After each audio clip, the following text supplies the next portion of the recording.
ऐसा आप देख सकते हैं कि मेरे हाथ में है यूनिट स्टोन। कितने ही सालों से अगर वो पत्थर आपके गुर्दों में हो या पित्ते में, ग्लैडर के भी जहाँ पत्थर होता है ऑपरेशन से नहीं निकलता, लेकिन ये दवा खाने के बाद वो आपको जो यूरिन के जरिए जो है बुरा होकर निकल जाएगा। जहाँ बड़े बड़े ऑपरेशन फेल हो जाते वहां पर ये दवा काम करती है। गुर्दे और पित्ते की पथरी ये प्रोडक्ट से गल जाती है, फिर दोबारा पथरी फॉर्म होने नहीं देती और इसमें कोई साइड इफेक्ट भी नहीं है।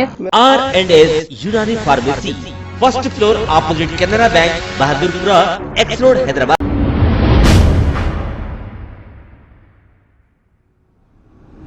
अस्सलाम वालेकुम नाजरीन, मैं हूं मोहम्मद अब्दुल हकीम। आइए देखते हैं आज का ये खबरनामा।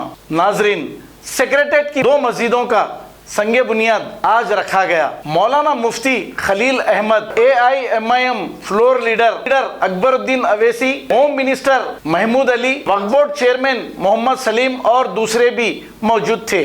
अब ये तो बात तय हो गई कि मस्जिद बनेगी, लेकिन किसी ने भी ये नहीं पूछा आज तक मस्जिद तोड़े क्यों। अब तोड़ते जाएंगे, बनाते जाएंगे, तो फिर आप सोचिए मस्जिद तोड़ने का इख्तियार इनको कौन दिया और किसने पूछा इनको आज तक। मस्जिद तोड़े कैसा, शहीद कैसा किए मस्जिद को। अब लोग संगे बुनियाद रखने के बाद ऐसा खुश हो रहे हैं कि KCR ने नई मस्जिद तामीर करने का इफ्तिताह अमल में लाया है। ऐसा नहीं है, पहले तो इस मस्जिद को शहीद किया गया, इसकी जानी माज़ें, कुरान शरीफ सब इसके अंदर थे, उसका किसी ने भी नहीं पूछा। अब सब ये मुरस रहे हैं कि हम मस्जिद बनवाने लगा रहे हैं। अब एक खाना मस्जिद का अभी तक इन्होंने कुछ नहीं कहा और दूसरे भी शहर में मस्जिदां शहीद किए हैं। अब ये मस्जिदें शहीद करते जाएंगे और बनाते जाएंगे, हम खुश होते जाएंगे, थोड़ी बड़ी बना देंगे, वहाँ से नहीं दूसरी जगह बना देंगे। वाह रे वाह हुकूमत वाह, अल्लाह के घर कुछ छींगे तो तबाह ताराज हो जाएंगे। तुम बनाकर ये नहीं सोच सकते कि मुसलमान खुश हो गए हैं। तुमने जो मस्जिदों को शहीद किया है मुसलमान कभी नहीं भूलेंगे। आइए देखते हैं ये रिपोर्ट।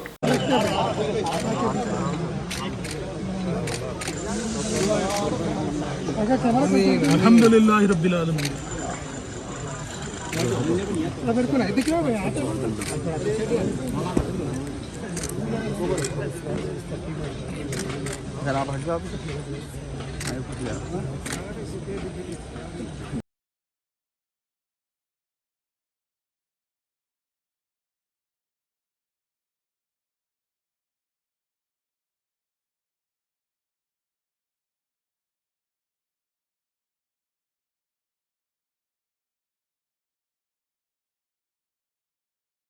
खबर है शहर की, खबर है गाँव की, खबर है सारी दुनिया की। 7H न्यूज पसंद आए तो लाइक कीजिए, शेयर कीजिए और सब्सक्राइब करना ना भूलें। 7H news.